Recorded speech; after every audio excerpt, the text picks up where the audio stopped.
पास अपनी बात तक नहीं रख सकते थे। यहाँ तक हमारे कहीं ऐसे एसपीओ के साथ हुआ है कि जिनको डिसएंगेज ही कर दिया गया।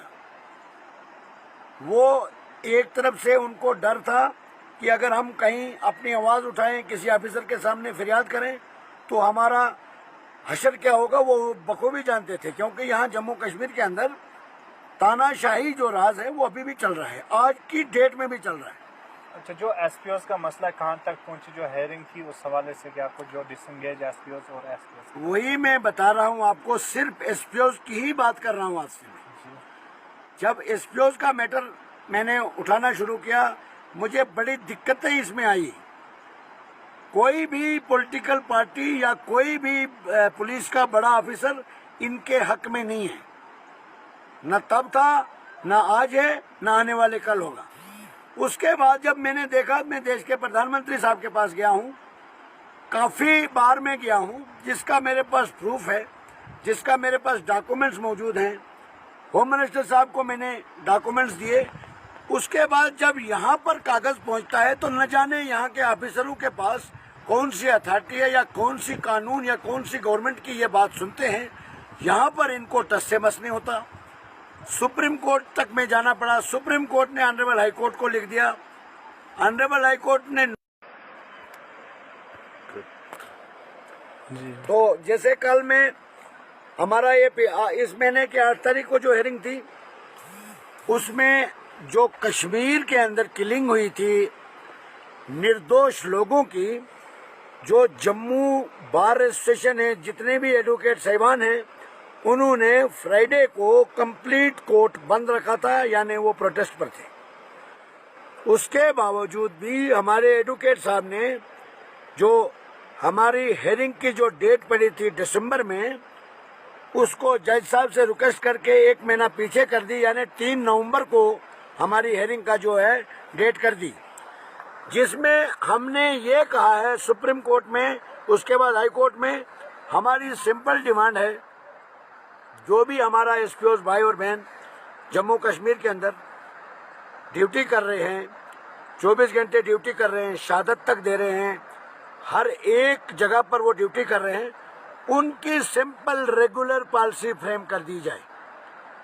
नंबर 2, इनको जो कांस्टेबल के बराबर सैलरी दी जाए, क्योंकि 24 घंटे ड्यूटी करने के बाद इक्वल वर्क इक्वल पे एक कानून बाकायदा तौर पर है।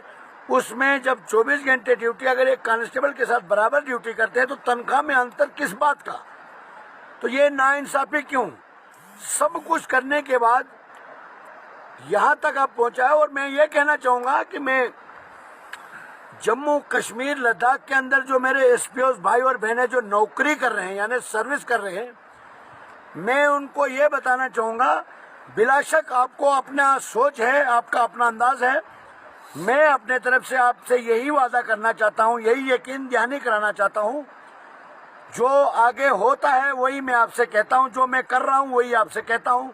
न मैं सरकार हूँ, न सरकार में हूँ, न मैं कोई बहुत बड़ा नेता हूँ, न मैं कोई मेंबर पार्लियामेंट हूँ, न कुछ भी हूँ।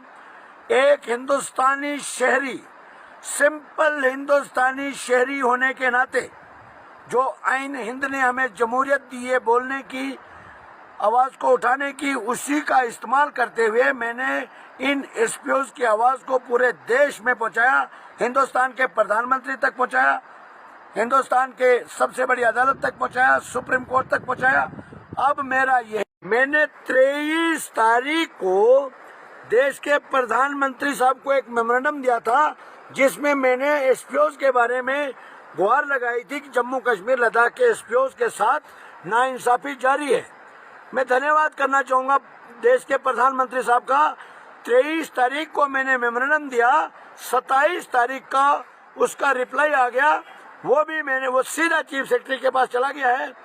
अब मुझे नहीं लगता है कि जम्मू कश्मीर लद्दाख के एसपीओस भाइयों और बहनों को मजीद कोई परेशान कर सकता है। और कहने का मतलब यह है कि गवर्नमेंट भी इनके हक में है, ऑनरेबल कोर्ट में। मगर बदकिस्मती ये है कि हमारे जम्मू कश्मीर के डीजीपी साहब ने जो रिपोर्टें दी है, पहले भी उन्होंने सेंट्रल गवर्नमेंट को गुमराह किया, कोर्ट को गुमराह किया है। उन्होंने रिपोर्ट दी थी कि हमारे पास बहुत सी पॉलिसियां हैं, रामबन डिस्ट्रिक्ट के अंदर ITI डिप्लोमा होल्डर आज धक्के खा रहे हैं। जम्मू कश्मीर के हर डिस्ट्रिक्ट से ITI diploma holder citation cases और सपोर्ट से रिलेटेड जो DGP साहब ने खुद लिख के दिया है, ये पॉलिसी हमारे पास अवेलेबल है। फिर वो लोग क्यों परेशान हैं? वो उन लोगों की भी फाइलें क्यों पेंडिंग है? ये सिर्फ कागजों पे बता देते हैं, बाकी जमीनी सतह पर ये सिर्फ ऐश व अशरत और कुछ ऑफिसरों की चमचागिरी के अलावा बड़े नेताओं की कठपुतली बन के काम कर रहे हैं। ये आने वाले वक्त में मैंने भी अब एक स्ट्रांग पॉलिटिकल पार्टी का हाथ पकड़ा है और अब हम आने वाले वक्त में जम्मू कश्मीर लद्दाख के इन एसपीओ के साथ मजीद नाइंसाफी कतई बर्दाश्त नहीं करेंगे, क्योंकि ये मुद्दा मैंने दिल्ली के मुख्यमंत्री आम आदमी पार्टी के कन्वीनर अरविंद केजरीवाल साहब से भी उठाया है। मैं उनके ये नोटिस में भी पूरी डिटेल लाई है। देश के प्रधानमंत्री को मैंने एक पॉइंट टू पॉइंट लिखित रूप में दिया है और उन्होंने भी इस पर संगीन एक्शन लिया है, संज्ञान लिया है। अब मुझे उम्मीद है कि जो आने वाली हेयरिंग होगी उसमें कोई भी फैसला हमारे जम्मू कश्मीर लद्दाख के एसपीओ के लिए आ सकता है। ये रनिंग एसपीओ की बात कर रहा हूं जो सर्विस कर रहे हैं। दूसरा मुद्दा जो है, जो डिसएंगेज एसपीओ हैं, हमारे कुछ ऐसे एसपीओ हैं जिनको घर भेजा गया, पीछे से डिसएंगेज कर दिया गया, 1 दिन की छुट्टी, 10 दिन की छुट्टी, या कोई घर की प्रॉब्लम की वजह से घर गया, जब तक वापस आए तब तक उसको डिसएंगेज कर दिया। दूसरी बात, कुछ हमारी बहनें ऐसी है जो डिलीवरी के लिए घर गई 1 महीने की छुट्टी लेके, जबकि कानून भी कोई किसी कानून में नहीं कहता है कि आपको डिलीवरी के टाइम पे आपको छुट्टी नहीं मिलेगी। हमने सुप्रीम कोर्ट में पिटीशन फाइल की थी जिसमें मुमताज बेगम के नाम पे पिटीशन फाइल हुई थी। उसको डिपार्टमेंट ने छुट्टी पर भेजा और वो 1 महीने के बाद जब वापस आई डिलीवरी के बाद, उसको वहां पर गेट के अंदर भी नहीं जाने दिया, उसको बोला आपको यहाँ से छुट्टी कर दी गई है। बहुत सारे एसपीओ ऐसे हैं जिनके पास डिपार्टमेंट ने साइटेशन के केसेस थे, उन्होंने काफी अहम रोल अदा किया, काम किया है, उनके केस को आगे भेजा गया। यानी कन्वर्शन के लिए वो एसपीओ थे, कन्वर्शन यानी कांस्टेबल या फॉलोअर बनाने के लिए। एक तरफ से डिपार्टमेंट उनका केस फॉरवर्ड करता है और दूसरी तरफ से वही डिपार्टमेंट उनको डिसएंगेज कर देता है उन्हीं एसपीओ को।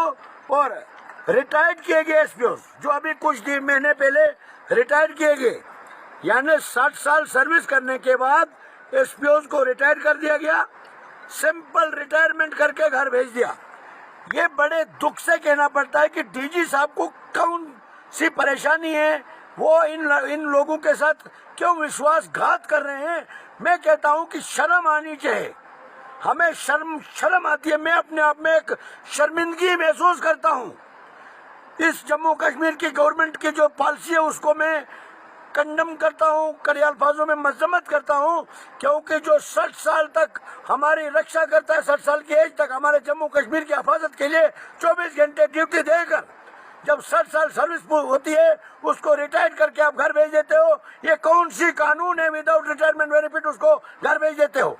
हमने सुप्रीम कोर्ट से गुहार लगाई है कि उनको रिटायरमेंट बेनिफिट यानी कम से कम अमाउंट उसको फिक्स करके 10 लाख 5 लाख जो भी अमाउंट फिक्स करता है ऑनरेबल हाई कोर्ट या सुप्रीम कोर्ट, वो उनको दिया जाए।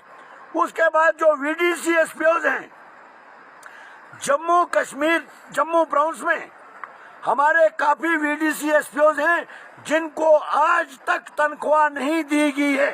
ये मैं गौर से कहना चाहता हूं और आपके माध्यम से देश के प्रधानमंत्री के पास जो मैंने मेमोरेंडम दिया है, जम्मू कश्मीर के गवर्नर साहब तक ये बात पहुंचाना चाहता हूं, क्योंकि जम्मू कश्मीर के एलजी साहब को कुछ सड़क छाप लीडर गुमराह कर रहे हैं, उनको गलत स्टेटमेंट दे रहे हैं, गलत रास्ते पर ले जा रहे हैं।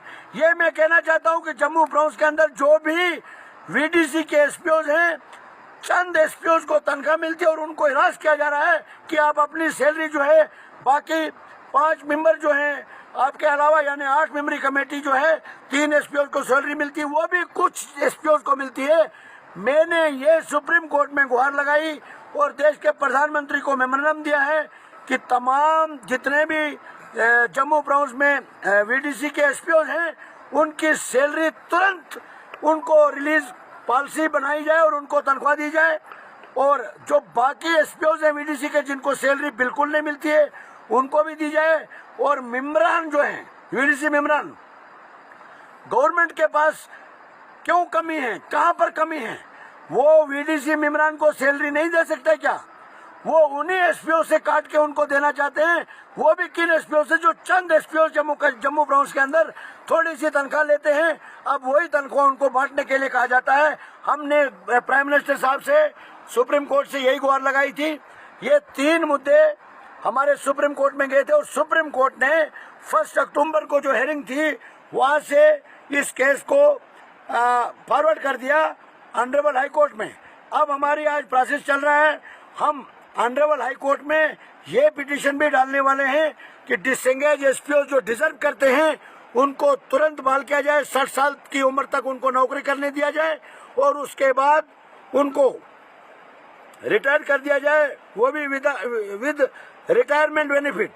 और जो हमारे एसपीओ भाई जिनको रिटायर कर दिया है विदाउट रिटायरमेंट बेनिफिट, उनको रिटायरमेंट बेनिफिट दिया जाए।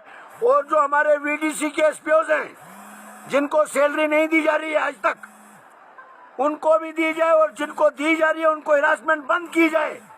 उनकी सैलरी जो बाकी मेम्बरों को बांटने के लिए दबाव बनाया जा रहा है, इसको बिल्कुल हम कतई बर्दाश्त नहीं करेंगे। अलबत्ता ये हम डिमांड करते हैं आम आदमी पार्टी की तरफ से कि उन तमाम वीडीसी मेम्बरान को गवर्नमेंट एक पॉलिसी बनाए और उनको सैलरी दी जाए। यही हमारी जो जानकारी है। जैसे आप जानते हैं जम्मू कश्मीर के अंदर 90% डेली वेजर तबका विदाउट सैलरी काम कर रहा है, सड़कों पर है। सरकार को चाहिए इन चीजों पर तवज्जो देना, न कि आपस में रंजिश पैदा करना, बयानबाजी।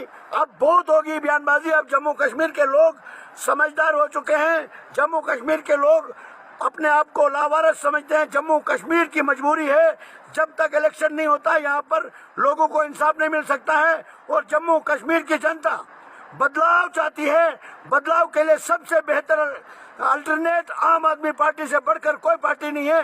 क्योंकि आम आदमी पार्टी अगर दिल्ली में बिजली फ्री दे सकती है तो जम्मू कश्मीर में क्यों नहीं? जम्मू कश्मीर के अंदर हमारी बिजली बनती है और बाहर बेची जाती है। दिल्ली में जो बहुत सारी स्कीमें हैं जो हमारी सरकार वहां पर मुहैया कर रही है गरीब जनता को, वो हम जम्मू कश्मीर के अंदर लागू करना चाहेंगे और लागू करेंगे। इसलिए मैं तमाम जनता से अपील करना चाहूंगा कि वो आम आदमी पार्टी के साथ जुड़े और अपने हक और हकूक के लिए लड़े। और आम आदमी पार्टी का दामन थाम के हम सब मिलके यहाँ के लोगों के, जम्मू कश्मीर की जनता के लिए लड़ेंगे। जिस तरीके से आपने जो है हालिया में पीर पंचाल का भी दौरा किया और अलग अलग जिलों का दौरा कर रहे हैं और खासतौर से आम आदमी का प्रचार कर रहे हैं, किस तरीके से लोगों की तरफ से आपको सहयोग मिल रहा है और आने वाले वक्त में क्या कुछ लग रहा है कि आम आदमी पार्टी कितनी मजबूत है? मैं बताना चाहूंगा कि जिस तरीके से हमारी आम आदमी पार्टी को दिल्ली